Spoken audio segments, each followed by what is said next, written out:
میری جٹانی روز میرے اوپر بھر بھر کر پرفیوم چھڑکتی، میرے منع کرنے پر کہتی کہ اس کو لگانے کے بعد تمہارا شوہر تمہاری غلامی کرے گا۔ میں چپ چاپ وہ پرفیوم لگوا لیتی اور یہ دیکھ حیران رہ جاتی کہ میرا شوہر کسی روبوٹ کی طرح میری غلامی کر رہا ہے۔ میں بڑی خوش تھی۔ ایک دن وہ پرفیوم غلطی سے میں نے باہر رکھ دیا اور غلطی سے وہ پرفیوم میرے شوہر نے لگا لیا۔ ابھی اس نے وہ پرفیوم خود پر چھڑکا ہی تھا کہ یہ دیکھ کر میری روح لرز گئی۔ میرا نام شفق ہے اور میں غریب گھرانے سے تعلق رکھتی ہوں۔ میری زندگی میں شاید ہی ایسا کوئی دن آیا ہوگا جب ہمارے گھر میں جھگڑا نہ ہوا ہو، اور یہ جھگڑا میرے ابو اور ماں کے درمیان ہوتا تھا۔ میرے باپ کو میری ماں کی ہر چھوٹی بات سے مسئلہ تھا۔ وہ ہر وقت ان کے ہر کام میں نقص نکالتے رہتے۔ پہلے تو میری ماں خاموشی سے یہ سب کچھ برداشت کر لیتی تھی، مگر پھر آہستہ آہستہ ان کا صبر بھی جواب دے گیا، اور پھر آخرکار انہوں نے بھی میرے باپ کے سامنے بولنا شروع کر دیا۔ ایک دن میں نے ماں سے پوچھا کہ آخر بابا ان کے ساتھ اتنا کیوں جھگڑا کرتے ہیں، تو انہوں نے کہا تمہارے بابا مجھ سے شادی ہونے سے پہلے کسی کو پسند کرتے تھے، مگر خاندان والوں نے اس کی بجائے ان کی شادی مجھ سے کروا دی۔ چونکہ میں ان کی من پسند بیوی نہیں ہوں، اس لیے وہ میرے ساتھ ایسا سلوک کرتے ہیں۔ اپنی ماں کی بات سن کر مجھے بے حد افسوس ہوا۔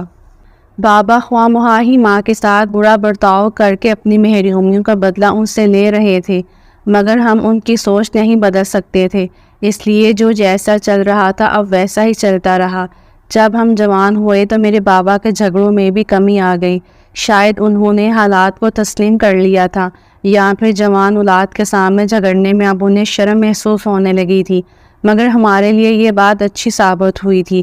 گھر سے جھگڑا ختم ہو گیا تھا، اور پھر ماں باپ نے ہم سب بہن بھائیوں کی شادیاں کر دیں، اور میں بھی شادی کر کے سسرال آ گئی۔ میرا پورا سسرال ہی کافی اچھا تھا، مگر میرے شوہر کا رویہ میرے ساتھ کافی عجیب و غریب تھا۔ کبھی وہ میرے ساتھ بہت اچھے ہو جاتے تو کبھی اس طرح انجان بن کر مجھے ڈانٹ دیتے جیسے میرا ان سے کوئی تعلق ہی نہ ہو۔ میں ان کے رویے کی وجہ سے بے حد پریشان تھی کہ ایک دن میری جٹھانی میرے پاس آئی اور بولی کہ میں تمہاری مشکل کا حل بتا سکتی ہوں، اور پھر انہوں نے جو طریقہ مجھے بتایا اسے سن کر میں حیران رہ گئی۔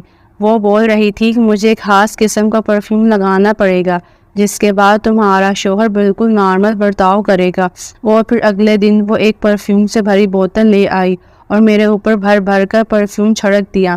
میرے منع کرنے پر کہتی کہ اس کو لگانے کے بعد تمہارا شوہر تمہاری غلامی کرے گا۔ میں نے چپ چاپ وہ پرفیوم لگوا لیا اور یہ دیکھ کر حیران رہ گئی کہ میرا شوہر کسی روبوٹ کی طرح میری غلامی کر رہا ہے۔ یہ بات مجھے کچھ عجیب بھی لگی، مگر میں اندر سے خوش بھی تھی کہ اب میرا شوہر میری ہر بات مان رہا ہے۔ ایک دن وہ پرفیوم غلطی سے میں نے باہر رکھ دیا اور غلطی سے وہ پرفیوم میرے شوہر نے لگا لیا۔ ابھی اس نے وہ پرفیوم خود پر چھڑکا ہی تھا کہ یہ دیکھ کر میری روح لرز گئی کہ وہ بری طرح چیخنے لگے تھے۔ ان کے وجود پر لال دھبے بنتے جا رہے تھے۔ میں نے تمام گھر والوں کو بلایا۔ سب لوگ ان کو لے کر ہسپتال چلے گئے، مگر جانے سے پہلے سب لوگ مجھے کوسنے لگے اور بولے کہ میں نے یہ سب کچھ جان بوجھ کر کیا ہے۔ میں ان کی باتوں سے پریشان اور دکھی ہو گئی تھی۔ میں تو جانتی بھی نہیں تھی کہ میرے شوہر کو ایسی کوئی بیماری بھی ہے۔ مجھے اپنی جٹھانی پر بے حد غصہ آیا۔ ایسا بھی اس پرفیوم میں کیا تھا جو میرے شوہر کا یہ حال ہو گیا تھا؟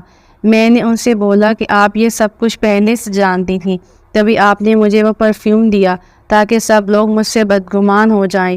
میری بات سن کر میری جٹھانی ہنس دی اور بولنے لگی کہ اس دنیا میں بھلائی کا زمانہ اب باقی نہیں رہا۔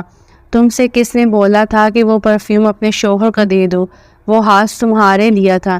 اس کی خوشبو تمہارے شوہر کے دماغ کے لیے فائدہ مند ہے، مگر اس کو خود لگانے سے وہ صرف نقصان اٹھائے گا۔ میں نے ان سے کہا کہ آج آپ پہیلیاں نہ بھجوائیں، بلکہ مجھے صاف صاف لفظوں میں یہ بتائیں کہ آخر میرے شوہر کے ساتھ مسئلہ کیا ہے۔ اس نے بتایا کہ تمہارا شوہر پہلے کسی سے پیار کرتا تھا، مگر وہ اسے چھوڑ کر چلی گئی تو وہ اداس اور چڑچڑا ہو گیا اور ہر کسی پر غصہ کرنے لگا۔ گھر والے اسے نارمل کرنے کی کوشش کرنے لگے اور وہ شاید ٹھیک بھی ہو جاتا، مگر ایک دن اس کا ایکسیڈنٹ ہو گیا اور اس کے دماغ پر چوٹ لگی۔ اس دن کے بعد تمہارے شوہر کو کبھی غصہ آنے لگتا ہے تو کبھی وہ نارمل ہو جاتا۔ اس کے دماغ پر پرسکون رکھنے کے لیے خالص پھولوں کی خوشبو کا رس اس کے آس پاس ہونا ضروری تھا، مگر کیمیکل سے اسے الرجی تھی، اسی لیے وہ اپنے کمرے میں کوئی پرفیوم نہیں رکھتا، نہ ہی پرفیوم کا چھڑکاؤ کمرے میں کرنے دیتا تھا۔ تبھی میں نے وہ خالص پرفیوم تمہیں دیا، تم اس کے آس پاس رہتی ہو تو وہ خوشبو اسے پرسکون رکھتی ہے۔ اب اس میں میری کوئی غلط ترجیح نہیں تھی، نہ ہی کوئی مفاد تھا۔